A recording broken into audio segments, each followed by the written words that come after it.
hizo. Belén Arcucci es coordinadora del programa de Derechos de Personas con Discapacidad de la Asociación Civil por la Igualdad y la Justicia, y la tenemos en línea. Belén, ¿cómo estás? Bienvenida. Te saludan Silvia y Marcelo.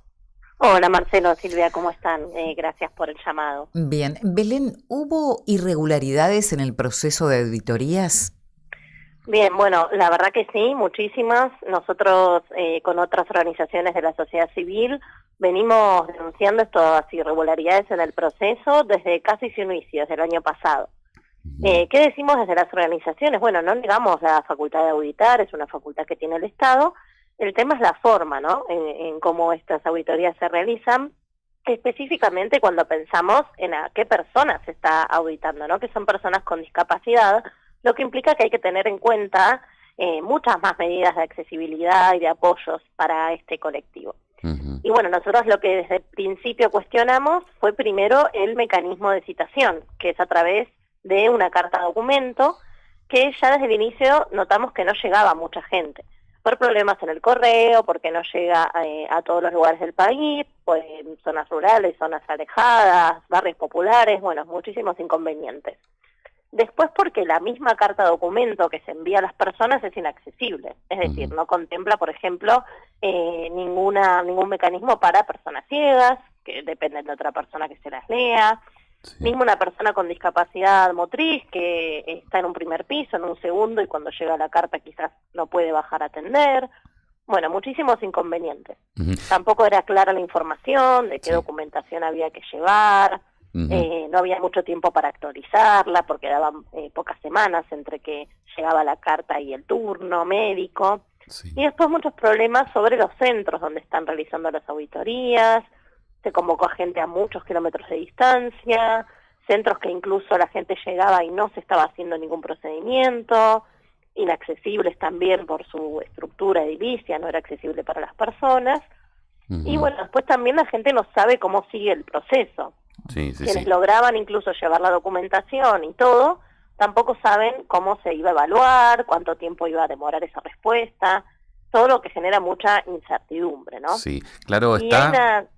Claro está que todo lo que nombrás deja a un gran número de personas con discapacidad sin su pensión directamente, pero ¿de qué número estamos hablando? ¿Tienen una aproximación ustedes? ¿Y qué se puede hacer? Sí, como decías, el vocero presidencial anunció hasta ahora la suspensión de 110.000 pensiones. Pero hay que tener en cuenta algo fundamental también, porque junto con la auditoría, en realidad el mes previo a que la auditoría comience, el año pasado, se modificó el decreto, o sea, la norma que regula los requisitos para la pensión y también las condiciones de suspensión. Y se agregó como una causa de suspensión que las citaciones no puedan ser entregadas. Es decir, que no te llegue la carta documento ya parecería una causa para que te suspendan la pensión. Exacto. ¿Y esto por qué es muy preocupante? Bueno, hoy justo tenemos datos del informe que brindó el jefe de gabinete de ministros ante el Congreso de hoy mismo, que indican que fueron enviadas 997.000 citaciones, muchísimas, y que 504.000 no pudieron ser entregadas. Es casi un poquito más de la mitad de las cartas documentos. Entonces, si uno piensa que una causa posible de suspensión es que no te entreguen, que no te puedan entregar la carta documento, es muy preocupante lo que puede suceder. Belén, ¿y el criterio de evaluación? ¿Se pudo saber que fue para todos igual?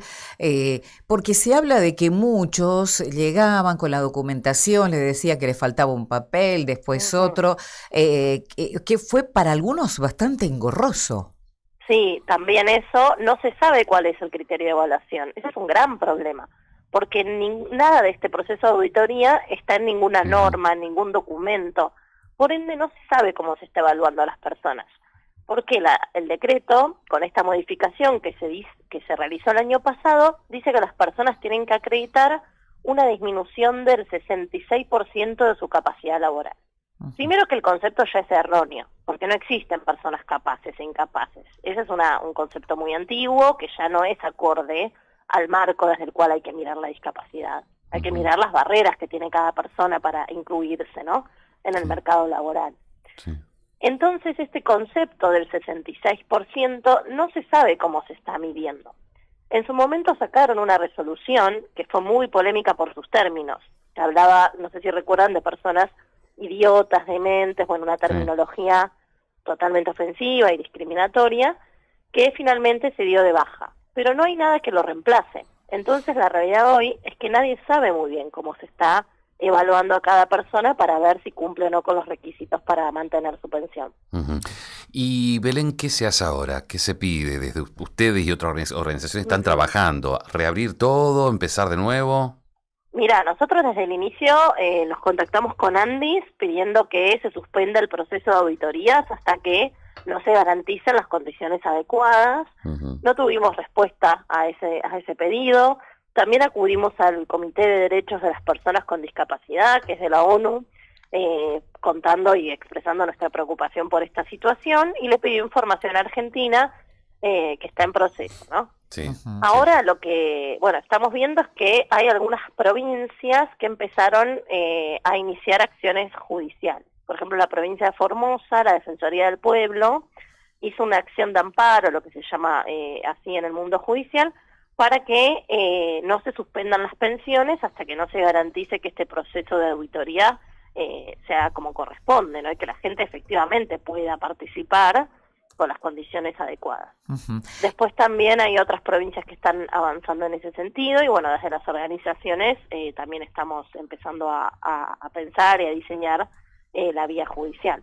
Porque bien. Las suspensiones son bastante recientes, dentro de todo son en el último mes y medio es cuando empezaron a suceder. O sea, hay personas que todavía no están enteradas, ¿o sí? Sí, exacto. O sea, ahora cuando a medida que todos los meses viene la fecha del cobro, eso también es un problema. Hay gente que no le llega ninguna notificación sobre su suspensión. Uh-huh. Y es una obligación del Estado notificar a las personas y, sobre todo, informarle la causa por las cuales le suspenden una prestación, ¿no? Uh-huh. En este caso hay muchas personas que se enteraron porque no recibieron el dinero en el banco. O sea, fueron como siempre, a ver su cuenta donde cobran habitualmente la pensión y ahí no la habían pagado. Uh-huh. Entonces, creemos que el mes próximo va a suceder lo mismo y muchas personas van a darse cuenta en ese momento que no están cobrando la pensión.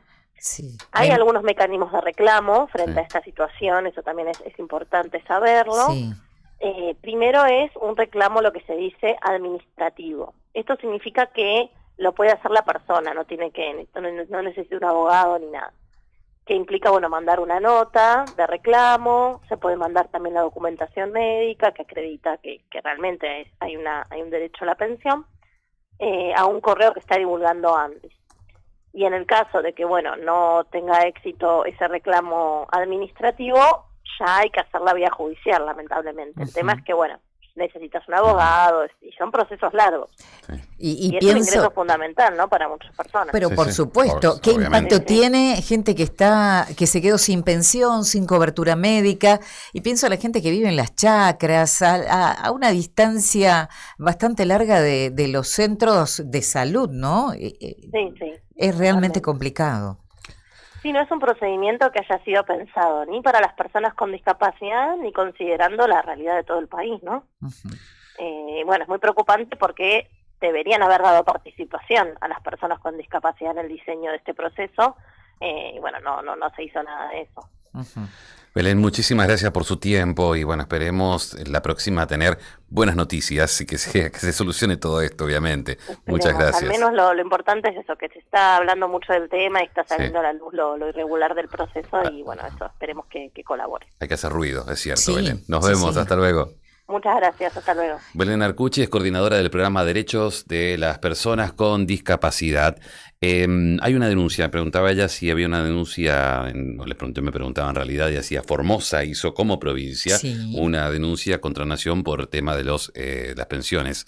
El país, tengo entendido que hizo en el interior, hizo una presentación en el Federal de Oberá, es un partido, no lo hizo, no sé si la provincia, vamos a consultar después, pero lo hicieron dirigentes de este partido ante la suspensión de las auditorías que se llevan adelante de la Agencia Nacional de Discapacidad. Sí, la asociación también está trabajando en judicializarlo, el reclamo de un sector, porque por acá dicen, por culpa de algunos truchos, conocen, y dice, tengo una conocida que no tiene nada y cobra como discapacidad, y dice, los buenos pagan por los sinvergüenzas. Acá se cuestiona la forma y en dejar a muchas personas sin su pensión.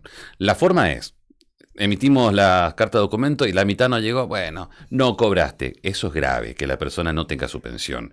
Y también es cierto que es necesario también una revisión. ¿Se acuerdan ustedes hace unos años atrás cuando se publicaba, creo que la Nata lo había hecho en su momento, un pueblo donde el 99% era discapacitado? Claro, bueno, y recibió una pensión, eso es lógico. Es necesario una auditoría. Y Belén lo decía, es importante, pero el derecho a que llegue esta auditoría a todos, y la solicitud y la carta de documento